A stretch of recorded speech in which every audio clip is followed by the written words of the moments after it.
ফুটন্ত গরম তেলের মধ্যে দিয়ে দেব আঙুর ফল। তৈরি করে নেব দুর্দান্ত স্বাদের একটা রেসিপি। তার জন্য প্রথমেই আমি নিয়েছি 200 গ্রাম মতো আঙুর ফল। এটা সাধারণত আমরা কাঁচাই খেয়ে থাকি, তবে আজকে এটা দিয়ে দেবো আমি তেলের মধ্যে। তার জন্য কড়াইয়ে দিয়ে দিয়েছি তেল, সাদা তেল দিয়েছি বা রিফাইন তেল বলতে পারো। এবার তেলটা যখন গরম হয়ে যাবে তখন আমি আঙুর ফলগুলো দিয়ে দিচ্ছি। আঙুর ফলগুলো নিশ্চয়ই কিন্তু আগে থেকে ধুয়ে পরিষ্কার করে নিতে হবে। আমি কিন্তু ধুয়ে পরিষ্কার করে নিয়েছি। এবার এটাকে আমি কিছুক্ষণ তেলের মধ্যে ফ্রাই করে নেব। 3 থেকে 4 মিনিট ফ্রাই করলে কিন্তু খুব সুন্দরভাবে এটাকে ফ্রাই করা হয়ে যাবে।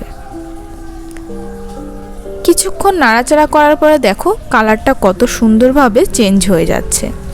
তোমরা দেখলেই কিন্তু বুঝতে পারবে।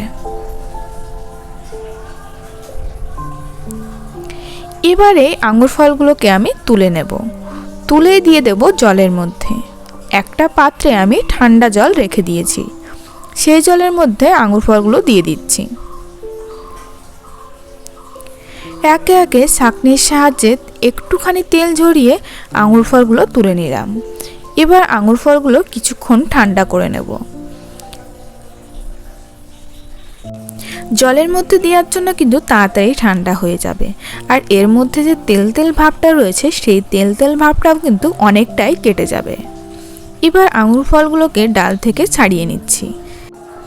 আঙুর ফলগুলো ছাড়িয়ে এবার আমি এগুলোকে দিয়ে দিচ্ছি একটা ব্লেন্ডারের মধ্যে।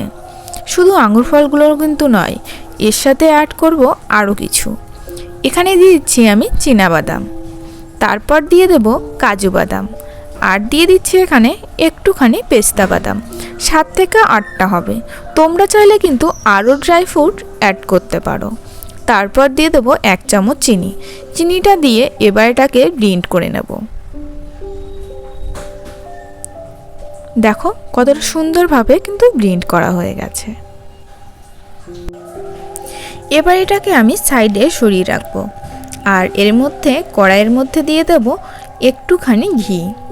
তোমরা কিন্তু চাইলে এখানে ঘির বদলে একটু বাটারও দিতে পারো, তাতে কিন্তু টেস্টটা আরও বাড়বে।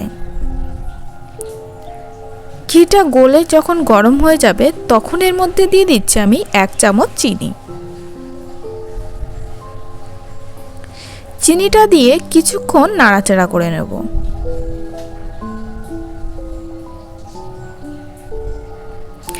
কিছুক্ষণ নাড়াচাড়া করতে করতে দেখবে চিনিটা গলে যাবে, আর কালারটা চলে আসবে একদম অন্যরকম। তারপর এর মধ্যে দিয়ে দেব আমি 3 চামচ পরিমাপ করা সুজি।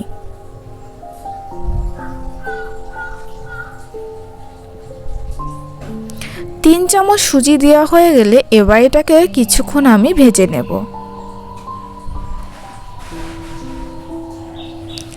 কিন্তু সুজিটা দেওয়ার সাথে কিন্তু অনবরত নাড়তে থাকতে হবে, না হলে এক পাশ লাল হয়ে যাবে আর এক পাশ কিন্তু সাদায় থেকে যাবে। সুজিটা নাড়তে নাড়তে যখন দেখবে একটু তেলটা ছেড়ে দিচ্ছে তখন এর মধ্যে আমি দিয়ে দেব 2 চামচ দুধ। এখানে আমি গরুর দুধ ব্যবহার করেছি।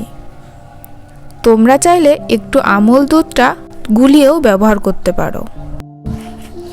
তারপর এটাকে আমি অনবরত নাড়তে থাকবো। দেখেছো কত সুন্দর কিন্তু কালার চলে এসছে। কিছুক্ষণ এটাকে নাড়াচাড়া করার পর তারপর যে দ্রবণটা আমি তৈরি করে রেখেছিলাম আঙুর ফল আর ড্রাই ফ্রুটের, সেই মিশ্রণটা এর মধ্যে দিয়ে দেব। মিশ্রণটা দেওয়ার পরে এবার এটাকে কিছুক্ষণ নাড়াচাড়া করব। খেতে কিন্তু খুব টেস্ট, একবার হলেও ট্রাই করতে পারো।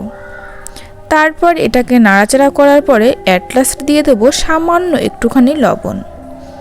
লবণটা দেওয়ার পরে এবার এটাকে আর কিছুক্ষণ নাড়াচাড়া করে নেব। যখন দেখবে হালকা ব্রাউন কালার চলে আসবে তখন এটাকে আমি নামিয়ে রাখবো। তবে যতক্ষণ না ব্রাউন কালারটা আসবে ততক্ষণ কিন্তু এটাকে এরকমভাবে নাড়তে থাকতে হবে।